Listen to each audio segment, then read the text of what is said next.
The first thing you noticed was the silence. It wasn't the kind that welcomes you back home. It was the kind that breathes like it owns the place now. The door was ajar by an inch, and the air felt like it was holding its breath.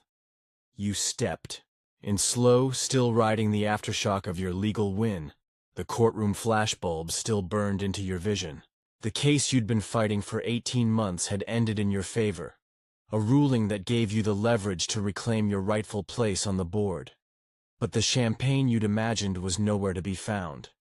He was sitting at your kitchen table, wearing your robe, sipping your 12-year-old scotch. He didn't flinch when he saw you, just smiled like he knew something you didn't. You knew then this wasn't just personal. It was rehearsed. The suitcase near the couch had your initials on it, but the clothes spilling out weren't yours. The living room had been rearranged. One of your wedding photos was face down, its cracked frame whispering all the things she hadn't. You kept your voice low, your body still. He looked you over like a threat that never arrived. The scar on his knuckle told you military or black. Ops. His smirk told you arrogance. Fatal in men like him. Your wife didn't come downstairs. Her car wasn't outside, but her perfume lingered in the hallway like a warning. Citrus and betrayal. You knew this had been building for months. He stood slowly, hands visible but unbothered. "She's not coming back," he said, like that. Was supposed to break you. But you were already calculating his escape route, her last withdrawal, and the signal you'd been waiting for. They thought you'd be too distracted by courtroom glory to notice the attack at home. They thought your silence meant you were numb. They didn't realize the lawsuit was only step one. You stared him down, walked past him, opened the cabinet with the double false back. Inside was the black phone, the one tied to nothing but consequences. It had no number, no trace, just a button that connected to an old friend who owed you everything. You picked it up, pressed once. No words, just a hum. The signal came through. You poured a second glass of scotch, sat across from him. You didn't blink. "Tell her the game is over," you said. "You've both already lost." He laughed. Nervous this time. You knew the file was already moving. Servers unlocking, accounts rerouting, conversations from months ago unsealing themselves. You'd installed the Trojan before she ever filed for divorce. Before your company's shares took that suspicious dip. Before her smile started curving left. Down the hall, the family photo wall was bare. Someone had taken down the evidence of your name. But in your pocket, you carried the keycard to a different wall. A data vault with 36 hours of betrayal lined up in sequence. The man across from you thought he had won something. He thought being in your house made him king. He didn't know he was already being erased. Outside, a black SUV parked without headlights. Inside it, a former MI6 extraction asset was waiting for your nod. This wasn't about rage. This was about architecture. And you had drawn this blueprint the night they toasted your downfall. The man's smile faded. Your silence began to speak. Louder. The house felt colder now, like it knew which of you belonged. The signal came through again, this time from Zurich. Account verification complete. The offshore freeze you'd placed months ago lifted like a guillotine, only it wasn't. Your neck beneath it. You stood up, walked to the window, and watched the skyline blink. Each light in the distance was a division of your company. Each one still loyal. Each one about to rise. He asked you if this was about the affair. You didn't answer, because it was never about the affair. It was about the contract she forged, your signature on, the one that transferred equity to her silent partner, the same partner now sitting in your house, in your robe, in a house already wired for capture. You poured the rest of the scotch down the sink. You'll want to leave before midnight, you said. That's when the news breaks. He looked at his phone, no service. You jammed the tower the moment you crossed the threshold. You walked past him, out the door, into the cold air that felt more honest than anything inside. You didn't look back. The house could burn, and it wouldn't touch what you were about to set in motion. You knew the moment they started calling you paranoid was the moment they began hiding things.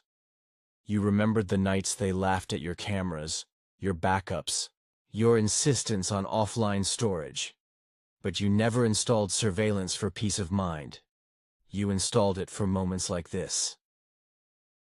The first tape began in the wine room. She didn't know the cabinet concealed a pinhole lens, wired to a local drive beneath the floorboards. You watched her pour 2 glasses, laughing into her phone with the same voice she used to say, "I love you."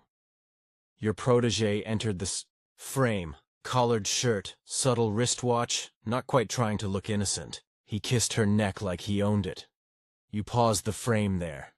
He used to call you his mentor. The second file played in the den. The same couch where you had once signed the founding charter of your company.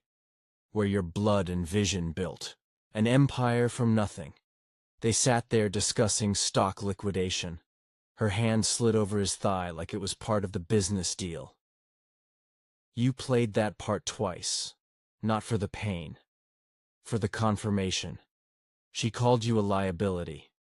Said your fight with the SEC made you unstable.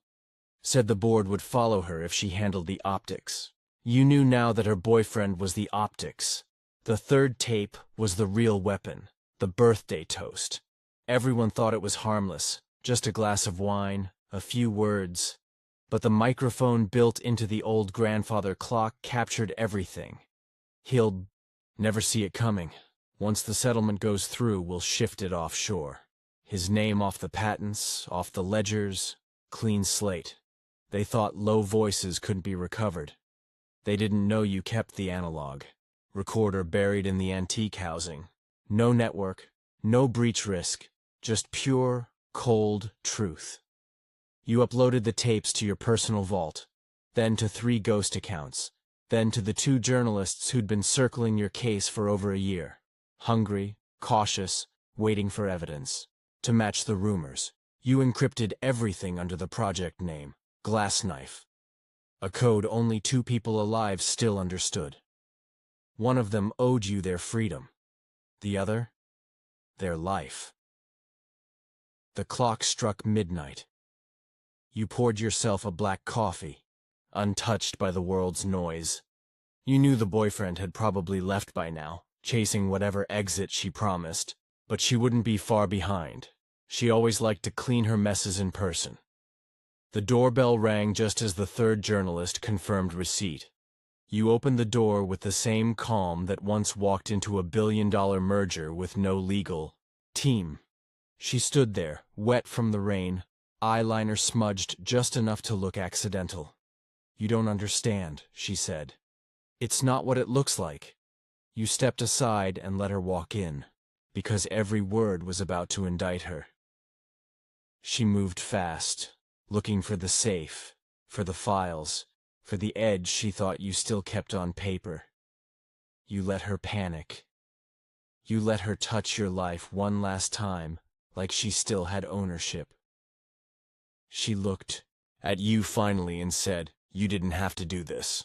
You said nothing, just reached for the remote. The television screen lit up. You played the first tape, then the second, then the third. Her face didn't change. That told you everything you needed. She wasn't shocked. She was calculating. She reached for your arm. "We can fix this," she whispered. "We can fix all of it." You pulled away and walked past her. "It's already fixed," you said. "Just not in the way you wanted. They thought you'd crumble after the court. Win. That you'd be so busy basking in revenge that you'd miss the quiet thefts behind your back. But you had built your entire life on one truth. Always assume the betrayal has already happened." Your phone buzzed once. A name lit up. Nikolai. The Russian former oligarch you'd once helped disappear before sanctions hit. He was alive, and the signal came through. He had just uploaded the asset trail that led from your stolen shares to a dummy corporation tied to her lover's shell firm. The paper trail would go public in 5 hours. Not even fire could stop it now. You walked to your office, opened the drawer, and placed your wedding ring on the desk. Beside it, you left the legal document she'd signed unknowingly when she digitally authorized emergency redistribution of board equity. You knew she never read the fine print. You also knew she thought your signature was forged. It wasn't. It was bait. Outside, the rain turned to sleet. The city grew cold and mean again, like it remembered what you were, what you still are. You turned to her one last time and said, "When they ask why it all collapsed, tell them the truth." She shook her head, trembling. "They won't believe you." You smiled. "They don't have to. They'll see it." By dawn, 3 key board members would resign. Your name would return to the top of the company charter. And the quiet war she thought she'd won would be retold in courtroom transcripts and insider leaks. You didn't watch her go. You simply closed the door, locked it, and deleted her from every system that still pretended she mattered. You knew the name Glassknife would slice before they even noticed the blood.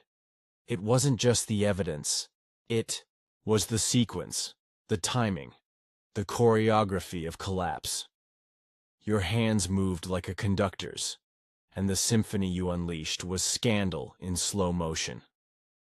The first tremor hit Hong Kong. A bank transfer flagged under your wife's maiden name triggered an automatic audit from the Monetary Authority. They thought they were safe behind offshore shell layers, but Glassknife was already tracing each thread before the regulators caught wind. Then came Berlin. The subsidiary they set up 6 months ago, fully digital, cash-light, and supposedly invisible, received a cease and desist. Why? Because the licensing docs were filed using your protégé's brother's passport photo. A mistake born of arrogance, one that Glassknife weaponized and sent straight to Interpol. The signal came through again, once from Zurich, once from São Paulo. The algorithm you embedded inside the compliance archives began flagging anomalies only you could interpret. You didn't need full access to the systems. You needed the fail-safes you designed back when no one questioned your authority. They thought you'd become sentimental after the lawsuit. That victory softened your edge. But power never diluted your instincts. It just refined your patience. You didn't want vengeance. You wanted inevitability. At 4:11 a.m., the lead journalist from the Financial Meridian published the first exposé. Title: "The Knife in the Founder's Back, An Empire's Hidden Coup." The article was clinical, brutal, full of sourced documents and anonymous insider testimony. The boardroom lights flickered like they knew what was coming. Your protégé's name trended before sunrise, attached to fraud, embezzlement, insider trading. But worse was the clip you'd leaked of him mocking shareholders during a private retreat, saying, "If they knew what we did with their money, they'd burn the building down." That building was now under armed audit. She tried to call you 10 times. Then she messaged, "This isn't the way. You're going too far." You muted the number. She went from co-conspirator to a breadcrumb on the trail. And Glassknife never turned around. Your lawyer, quiet, invisible, and paid through 3 intermediaries, activated Clause 13C of your original founder's contract. It had been dormant for 9 years. 1 notarized document, 1 time-stamped, video deposition, and the chair of the board had no choice but to concede a forced reinstatement vote. You didn't even attend. You let the panic speak for you. By mid-morning, trading halted on your company's stock. The SEC issued a statement that stunned the press. Criminal investigation pending. Multiple senior executives under review. whistleblower protections. Enacted. And yet, you weren't done. You were just turning the blade. You authorized the release of the Caspian Loop file, the one they thought you destroyed.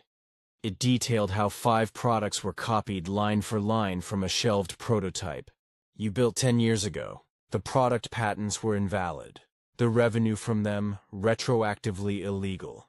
Your wife had signed off on the sale of those IPs, not in her name, but using the username Lyra Prime 9. You revealed the internal messages proving it.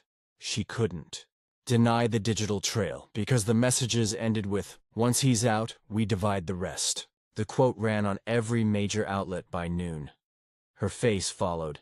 The same face that sat beside you at launch events, anniversaries, press photos, now locked in a still frame of corporate betrayal. Glass knife cut clean, but not silent. She released a video blaming misunderstandings and misleading edits. You watched it twice. Not to believe her, but to gauge her unraveling. The eye twitch, the way she touched her necklace, the pacing, it all screamed collapse. Your protégé vanished from public view. No press, no statement. Just a rumor of a jet from Nice to somewhere unnamed. But you already had the tail numbers. Glass knife tracked them before the plane left. French airspace. The world began talking. Not in questions, but in conclusions. Did she really think he wouldn't know? Was this all an inside job? Why would they try to steal his company? You walked through your home like a man who had buried ghosts and planted mines where the graves used to be. Every room carried echoes, but no weight. You weren't angry anymore. You were finished. The board filed for emergency realignment. 2 members stepped down, citing mental fatigue. 1 lawyer resigned, citing conflict of ethics. The firm scrambled to separate itself from the rot. But the stink clung. It always does. Glass knife didn't just destroy a scheme, it destroyed the illusion that they were the architects. That they were ever more than shadows playing chess on your blueprint. You'd let them think they'd won. And now, the boardroom they fought to control was nothing but fire and smoke. You sat in your study as the sun cut through the storm clouds. No longer rage, just resolve. There was one final leak left, a folder marked Echelon Override. In it, audio recordings of her telling a foreign investment group you were too unstable to finish the expansion deal. She called you a liability. She promised them exclusive access to your tech post-divorce. She swore you'd never know. You smiled as the upload bar filled. The world would know. And the men she promised that deal to? They'd never trust her again. The video hit the news cycle like a missile. One anchor summed it perfectly.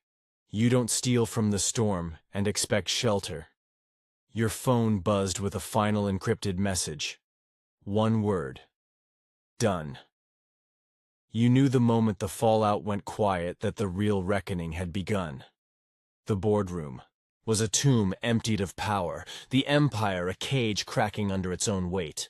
They thought that by hiding behind lawyers and spin, they could survive. Wrongly convinced silence meant strength. The signal came through.